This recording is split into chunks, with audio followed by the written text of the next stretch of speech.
Hello दोस्तों, स्वागत है एक बार फिर आपका आपके अपने YouTube channel NB E learning में। तो आज हम इस वीडियो पर लेकर आए हैं कक्षा 11वीं इतिहास के पार्ट 2 लेखन कला एवं शहरी जीवन के इम्पोर्टेंट एमसीक्यूज़। बहुत ही महत्वपूर्ण एमसीक्यूज़ हैं जो कि आपकी फर्स्ट टर्म की परीक्षा दिसंबर में होने वाली है। उसके लिए तो वीडियो को अंत तक देखें। वीडियो पसंद आती है तो लाइक और शेयर बिल्कुल करें। जो साथी पहली बार जुड़े हैं चैनल को सब्सक्राइब करेंगे, क्योंकि इस चैनल की प्लेलिस्ट में जाके आपको हर विषय की महत्वपूर्ण सामग्री मिल जाएगी। शुरुआत करते हैं पहले प्रश्न से। तो पहला प्रश्न, मेसोपोटामिया शब्द किस भाषा से बना है? तो मेसोपोटामिया शब्द यूनानी भाषा, इंग्लिश में ग्रीक बोलते हैं, यूनानी भाषा से मेसोपोटामिया शब्द बना है।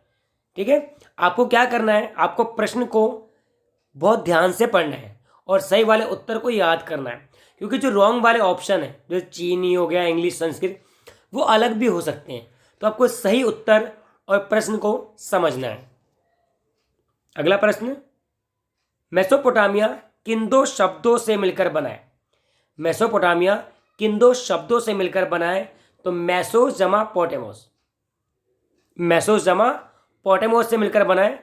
मेसोस मतलब मध्य, पोटेमस नदियों, दो नदियों के बीच के क्षेत्र को मेसोपोटामिया, नदियों के बीच के क्षेत्र को, नदियों के बीच का क्षेत्र मेसोपोटामिया। मेसो मतलब मध्य, पोटेमोस मतलब नदियों के बीच का। और कौन सी नदियां थी? दजला, फरात। दजला फरात दो नदियों के बीच मेसोपोटामिया था, दजला और फरात। ठीक है, आपको मैं जो मेन क्वेश्चनों का समझाऊंगा भी, साथ में एमसीक्यू भी आपको याद करने, और चैप्टर की डिटेल वीडियो भी इस लिंक में आपको मिल जाएगी। प्रश्न नंबर 3 की ओर बढ़ते हैं। दजला एवं फरात नदी आजकल किस गणराज्य का हिस्सा है? किस राज्य का, किस कंट्री का हिस्सा है दजला एवं फरात नदी, जो कि जिसके बीच में मेसोपोटामिया एक शहर है? तो क्या है बेटा सही उत्तर? वो है आपका ईरान, इराक। मेसोपोटामिया को आजकल इराक कहा जाता है। पहले तो आपको याद रखना है, मेसोपोटामिया को आजकल क्या कहा जाता है? इराक। तो दजला फरात कहाँ है भाई? मेसोपोटामिया के आसपास की नदी, या मेसोपोटामिया तो नदियों के बीच में तो है, तो ये इराक में, यानी दजला फरात नदी आजकल इराक गणराज्य का हिस्सा है। प्रश्न नंबर 4 की ओर बढ़ते हैं। मेसोपोटामिया सभ्यता किस चीज के लिए प्रसिद्ध था? जो मेसोपोटामिया की सभ्यता थी बच्चों, वो किस चीज के लिए प्रसिद्ध थी, वो आपको बतानी है। तो सही उत्तर है शहरी संपन्नता के लिए, अपनी संपन्नता के लिए यानी अमीरी के लिए, शहरी जीवन के लिए, समृद्ध गणराज्य एवं गणित खगोल विद्या के लिए, यानी उपरोक्त सभी। तो इन सभी चीज़ों के लिए मेसोपोटामिया सभ्यता प्रसिद्ध थी। ठीक है, सही उत्तर क्या है कि मेसोपोटामिया सभ्यता अपनी शहरी संपन्नता, शहरी जीवन, समृद्ध गणराज्य, गणित खगोल विद्या, इन सब के लिए प्रसिद्ध थी। D is the right answer. प्रश्न नंबर 5 बच्चों, किन स्रोतों से पता चलता है कि आज से पहले मेसोपोटामिया सभ्यता थी? यानी किन स्रोतों से पता चलता है कि मेसोपोटामिया सभ्यता एग्जिस्ट करती थी, यानी कि संसार में मेसोपोटामिया नाम की कोई सभ्यता थी, वो किन चीज़ों से पता चलता है? तो ऑप्शन आपके सामने, मूर्तियाँ, मिट्टी की पट्टिकाओं, आभूषण, औजार।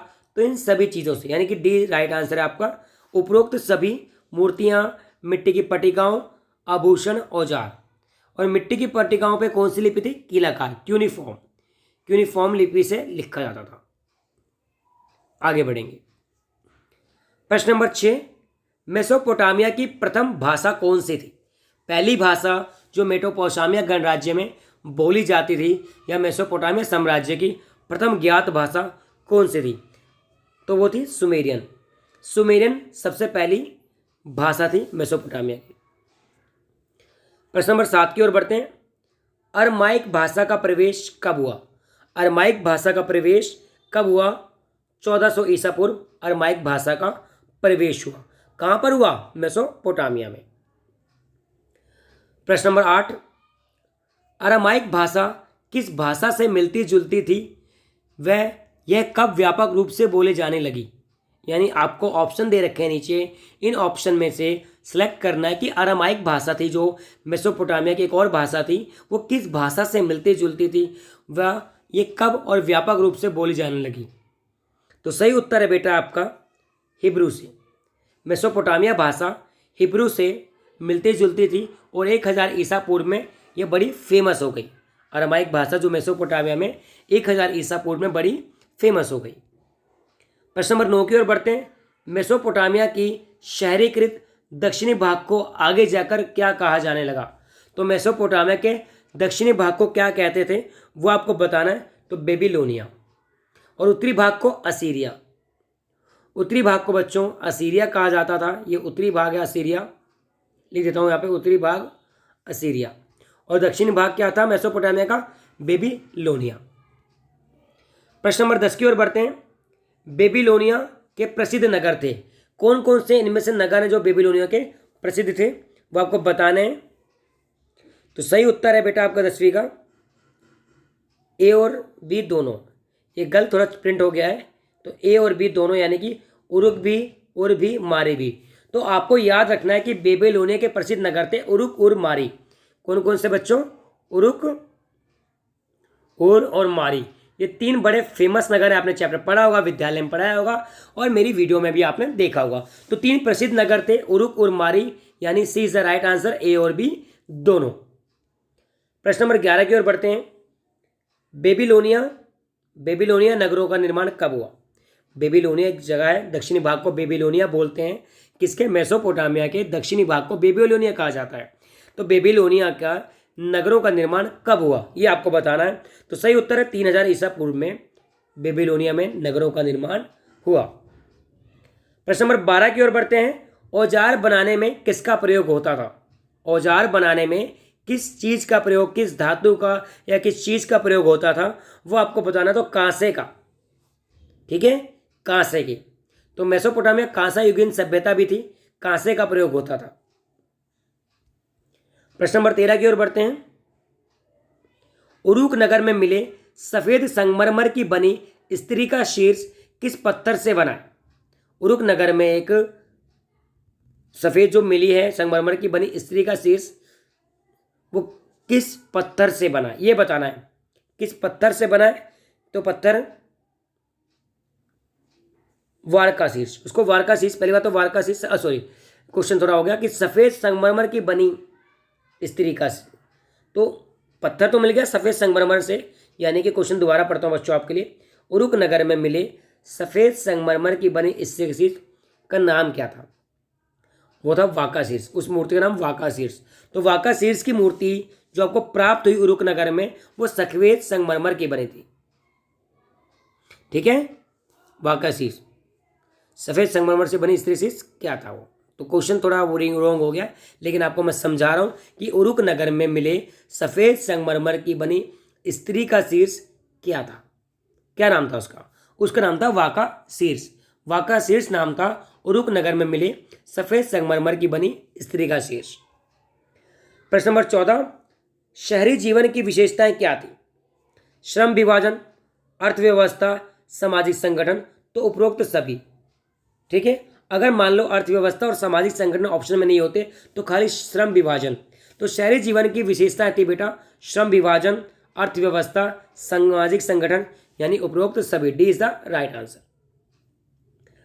मेसोपोटामिया में किस चीज की कमी थी? क्वेश्चन नंबर 15 पूछ रहा है आपसे कि मेसोपोटामिया में किस चीज का अभाव था, यानी कमी थी। तो खनिज संसाधन कम थे वहां पे। तो ये क्या करते थे? ये व्यापार करके बाकी देशों से खनिज संसाधन मंगवाते थे। ठीक है, तो मेसोपोटामिया में खनिज संसाधन का अभाव था। यह आपका सही आंसर है।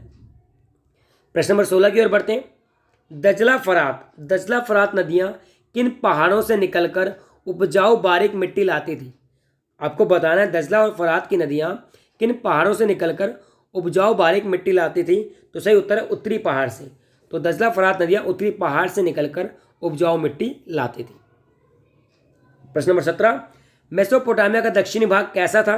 यह आपको बताना है कि दक्षिणी भाग कैसा था। रेगिस्तान था, लेकिन जो पानी बाढ़ का आता था उससे उपजाऊपन रहता था। दक्षिणी भाग को बेबीलोनिया कहा जाता है, उत्तरी को असीरिया, और मेसोपोटामिया का दक्षिणी भाग रेगिस्तानी था, उत्तरी भाग उपजाऊ था। प्रश्न 18। मेसोपोटामिया में किस प्रकार के मैदान थे? यह बताना है आपको।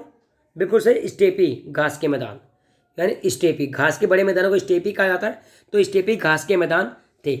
मेसोपोटामिया के किस प्रकार के मैदान थे बच्चों? तो स्टेपी घास के मैदान थे। प्रश्न नंबर 19 की ओर बढ़ते हैं। मेसोपोटामिया की खेती में सबसे ज़्यादा उपज देने वाला क्षेत्र कौन सा था? यानी मेसोपोटामियन साम्राज्य में उस क्षेत्र का नाम बताना है जो सबसे ज़्यादा उपज देता था। कौन सा क्षेत्र था वो? दक्षिणी क्षेत्र। अब बोलोगे सर दक्षिण तो बंजर था।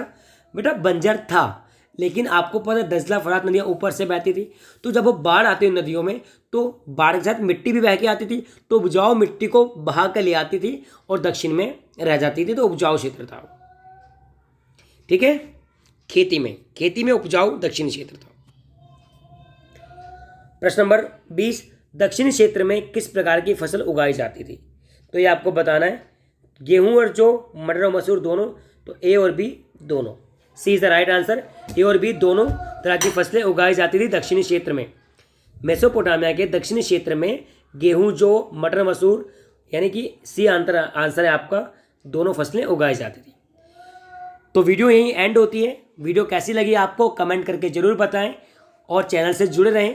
हम चाहते हैं आपके अच्छे मार्क्स आएँ और आप अपने विद्यालय का, माता पिता का नाम रोशन करें। यही हमारी ईश्वर से कामना है। तो NB ई लर्निंग से जुड़ने के लिए बहुत बहुत धन्यवाद।